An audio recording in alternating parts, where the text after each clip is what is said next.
दोस्तों स्वागत है आपका मेरे YouTube चैनल इंग्लिश बाबू पर। और आज मैं फिर हाजिर हूँ आपके साथ एक नई स्टोरी लेकर। और दोस्तों ये जो आज की स्टोरी है बहुत ही ज़्यादा इंटरेस्टिंग स्टोरी, आपको सुनकर बहुत ज़्यादा मज़ा आएगा। और उसके अलावा यहाँ पर मैं आपको हर वर्ड की मीनिंग बताऊँगा। तो आज के इस वीडियो में आपको कई सारे नए इंग्लिश के वर्ड सीखने को मिलेंगे। उसके अलावा जो इसका ग्रामर पार्ट है हम उसको बिल्कुल बेसिक से कवर करेंगे और ट्रांसलेशन करना बहुत ही आपको आसान लगेगा। तो चलिए दोस्तों आज की इस स्टोरी को, कहानी को हम शुरू करते हैं। और सबसे पहले जो कहानी है उसका हम टाइटल देखते हैं। कहानी का टाइटल है बीरबल्स विजडम। क्या मतलब हुआ इसका? देखिए एपेस्ट्रोफी एस का मतलब होता है का के की। तो क्या मतलब बीरबल की, और विजडम मतलब होता है बुद्धिमानी या फिर समझदारी। तो क्या मतलब हुआ? बीरबल की बुद्धिमानी। तो दोस्तों ये इस कहानी का टाइटल है, शीर्षक है। अब मैं इसे पढ़ना शुरू करता हूँ और आपसे रिक्वेस्ट है आप इसे बिल्कुल ध्यान से सुने, और यदि आपको कोई भी नया वर्ड मीनिंग मिले तो आप उसे ज़रूर नोट करें। तो चलिए इसको शुरू करते हैं। One fine day Akbar lost his ring. क्या मतलब हुआ? वन फाइन डे का मतलब हुआ एक अच्छे दिन। Akbar lost his ring.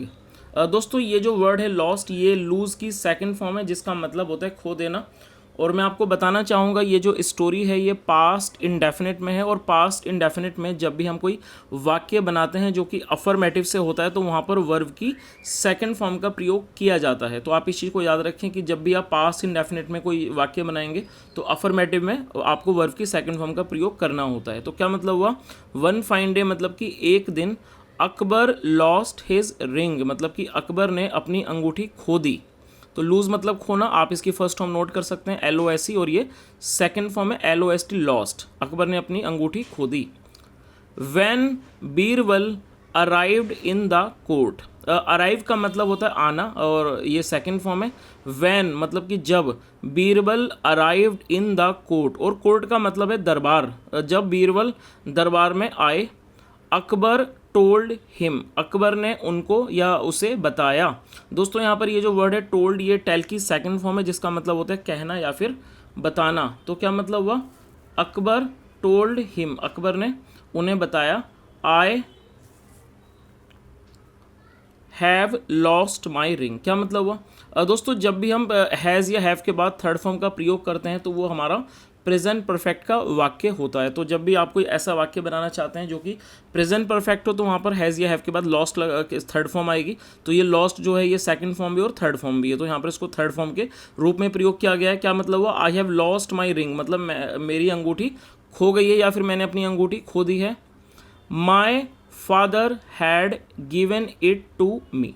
दोस्तों यहाँ पर हैड के साथ थर्ड फॉर्म का प्रयोग किया गया है। तो जब भी जब हैड के बाद थर्ड फॉर्म का प्रयोग किया जाता है, और ये गिव की थर्ड फॉर्म है गिवन जिसका मतलब होता है देना, तो हैड के बाद थर्ड फॉर्म का मतलब होता है पास्ट परफेक्ट का वाक्य। तो ये पास्ट परफेक्ट का हमारा सेंटेंस है।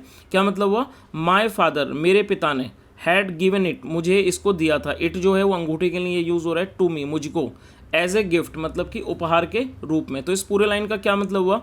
My father had given it to me as a gift मतलब मेरे पिता ने इसे मुझे दिया था उपहार के रूप में। गिफ्ट का मतलब होता है उपहार या फिर कह सकते हैं तोहफा। चलिए आगे देखिए। प्लीज़ हेल्प मी, कृपया मेरी मदद करो। फाइंड इट मतलब इसे ढूंढने में। Please help me find it मतलब कृपया इसे ढूंढने में मेरी मदद करो। बीरबल सैड, बीरबल ने कहा। Do not worry your majesty. दोस्तों मजेस्टी का मतलब होता है महाराज, उसे मजेस्टी कहा जाता है। और वरी एक वर्ब है जिसका मतलब होता है चिंता या फिर फिक्र करना। तो क्या मतलब हुआ?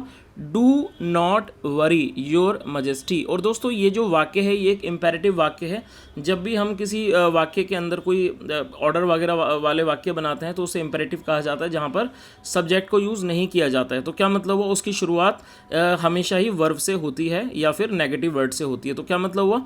Do not worry your majesty मतलब कि महाराज आप चिंता मत करिए। I will find your ring right now. दोस्तों राइट नाउ का मतलब होता है अब, और राइट नाउ का मतलब आप नोट कर सकते हैं। राइट नाउ का मतलब होता है बिल्कुल अभी। तो इस लाइन का क्या मतलब हुआ? I will find your ring right now, मैं आपकी अंगूठी अभी ढूंढ दूंगा। तो इस पूरी लाइन का क्या मतलब हुआ? Do not worry your majesty मतलब महाराज आप चिंता मत करिए। I will find your ring right now, मैं आपकी अंगूठी अभी ढूंढ दूंगा। चलिए आगे देखिए आगे क्या होता है। ही सेड, उसने कहा या फिर कह सकते हैं उन्होंने कहा, योर मजेस्टी मतलब कि महाराज, द रिंग इज़ हेयर। दोस्तों ये जो वाक्य है द रिंग इज़ हेयर, ये सिंपल प्रेजेंट का वाक्य है। तो जब भी हम वर्तमान में कोई वाक्य बनाना चाहते हैं किसी भी नाउन या एडजेक्टिव को लेकर, तो वहाँ पर इज एम आर का यूज़ किया जाता है हेल्पिंग वर्ब के रूप में, जिसे हम सिंपल प्रेजेंट वाक्य कहते हैं, जहाँ पर किसी भी तरह की प्रिंसिपल वर्ब का प्रयोग नहीं किया जाता है, सिर्फ हेल्पिंग वर्ब का इस्तेमाल किया जाता है। तो आप इस चीज़ को भी नोट कर सकते हैं। तो ये जो वाक्य है द रिंग इज़ हेयर, ये सिंपल प्रेजेंट का वाक्य है। तो क्या मतलब हुआ, योर मजेस्टी मतलब कि महाराज, द रिंग इज़ हेयर, अंगूठी यहाँ है, इन दिस कोर्ट इटसेल्फ। दोस्तों आप इस वर्ड को भी नोट कर सकते हैं, इटसेल्फ का मतलब होता है यहीं। तो क्या मतलब हुआ, the ring is here in this court, मतलब जो अंगूठी है वो यहाँ है इस इन दिस कोर्ट इटसेल्फ, इसी दरबार में। तो इस पूरी लाइन का क्या मतलब हुआ, योर मजेस्टी मतलब कि महाराज, the ring is here in this court itself मतलब कि जो अंगूठी है वो यहीं इस अदालत यहीं इस दरबार में है। चलिए आगे देखिए, it is with one of the courtiers मतलब कि ये किसी दरबारी के पास है। दोस्तों ये जो वर्ड है कोर्टियर, इसका मतलब होता है दरबारी। तो क्या मतलब हुआ, it is with one of the courtiers, ये किसी दरबारी के पास है। चलिए आगे देखिए, the courtier who has a straw in his beard has your ring. चलिए इस वाक्य को समझते हैं, इसका क्या मतलब हुआ। दोस्तों ये जो वर्ड है कोर्टियर, इसका मतलब होता है दरबारी, और ये जो हु है ये एक रिलेटिव प्रोनाउन है। तो जब भी आप किसी व्यक्ति को रिलेट करवाना चाहते हैं, उसको शो करना चाहते हैं, उसकी आइडेंटिटी को रिवील किए बिना, तो वहाँ पर हु का प्रयोग किया जाता है, जिसके हिंदी मतलब होता है जो, जिसने, जिसको। तो और इसको आप नोट कर सकते हैं, ये एक रिलेटिव प्रोनाउन है। तो इसका मतलब हुआ द कोर्टियर मतलब कि दरबारी, हु हैज़ अ स्ट्रो मतलब कि जिसके पास तिनका है। स्ट्रो का मतलब होता है तिनका, ये एक नाउन है। और दोस्तों हैज़, जब हम किसी भी व्यक्ति के पास कुछ होना दिखाते हैं तो वहाँ पर हैज़ या हैव का प्रयोग किया जाता है, और यदि वो सिंगुलर हो तो वहाँ पर हैज़ लगाते हैं। तो क्या मतलब हुआ, द कोर्टियर मतलब दरबारी, who has a straw in his beard मतलब कि दरबारी जिसके दाढ़ी में तिनका है, हैज़ योर रिंग उसके पास आपकी अंगूठी है। तो क्या मतलब हुआ पूरी लाइन का, the courtier who has a straw in his beard has your ring मतलब कि दरबारी जिसकी दाढ़ी में, बियर्ड का मतलब होता है दाढ़ी, नाउन है, जिसकी दाढ़ी में तिनका है, हैज़ योर रिंग उसके पास आपकी अंगूठी है। चलिए आगे देखिए, द कोर्टियर मतलब कि दरबारी who had the emperor's ring. दोस्तों ये जो एम्परर है इसका मतलब होता है बादशाह, शहंशाह या राजा, और यहाँ एपेस्ट्रोफी का यूज़ किया गया एम्परर के बाद। एपेस्ट्रोफी एस का मतलब होता है काके की। देखिए इसका यूज़ कब किया जाता है, जब आप किसी के साथ कुछ जोड़ना चाहते हैं तो आप एपेस्ट्रोफी का प्रयोग कर सकते हैं, एपेस्ट्रोफी एस का प्रयोग किया जाता है, कर सकते हैं। तो क्या मतलब हुआ, the courtier who had the emperor's ring मतलब कि दरबारी जिसके पास बादशाह की या राजा की अंगूठी थी। हैड जो है वो पास्ट में किसी के पास कुछ दिखाने के लिए किया जाता है, तो यहाँ पर हैड आ गया। क्या मतलब हुआ, the courtier who had the emperor's ring मतलब दरबारी जिसके पास राजा की अंगूठी थी।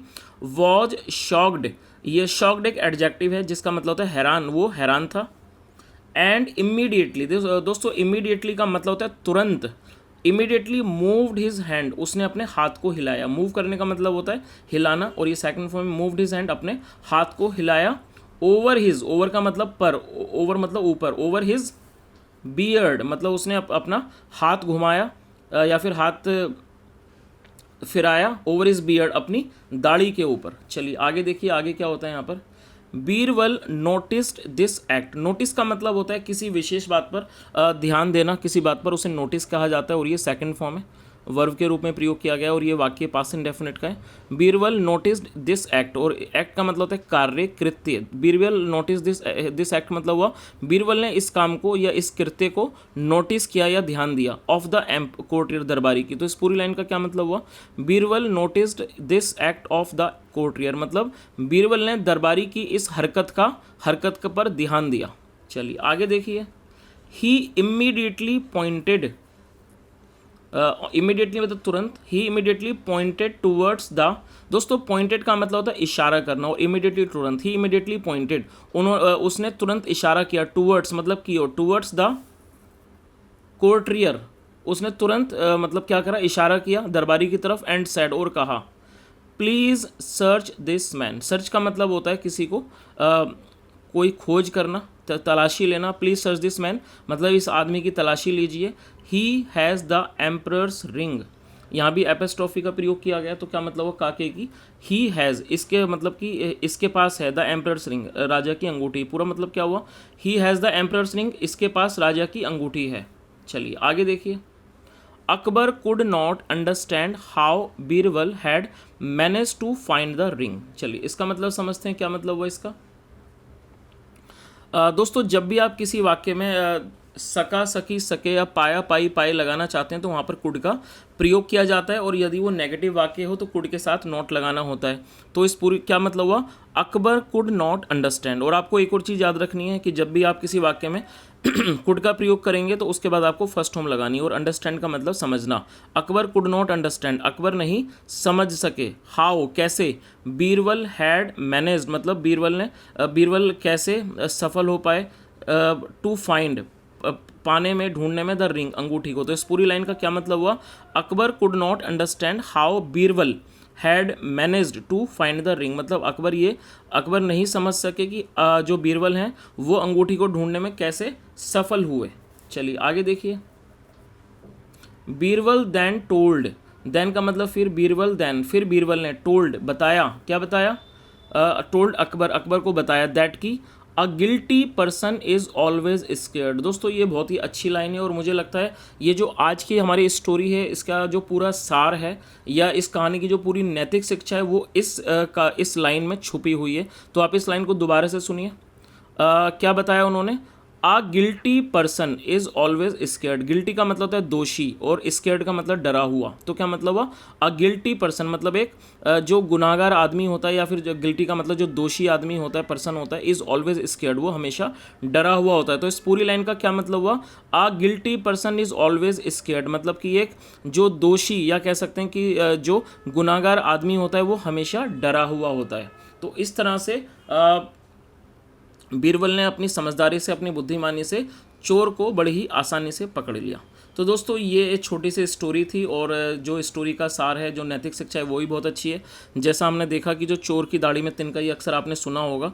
तो और लेकिन कहानी का सार ये है कि जो चोर होता है या जो भी व्यक्ति गलत होता है, गुनाहगार होता है, वो हमेशा ही डरा हुआ होता है। तो दोस्तों मैं उम्मीद करता हूँ स्टोरी आपको अच्छी लगी होगी। यदि आपको मेरा पढ़ाने का तरीका अच्छा लगा हो, यदि मेरा आपको प्रयास अच्छा लगा हो, तो मेरी आपसे रिक्वेस्ट है वीडियो को लाइक ज़रूर करें, और चैनल को भी सब्सक्राइब कर लें, बेल आइकन प्रेस करें ताकि आपको नोटिफिकेशंस मिलती रहें।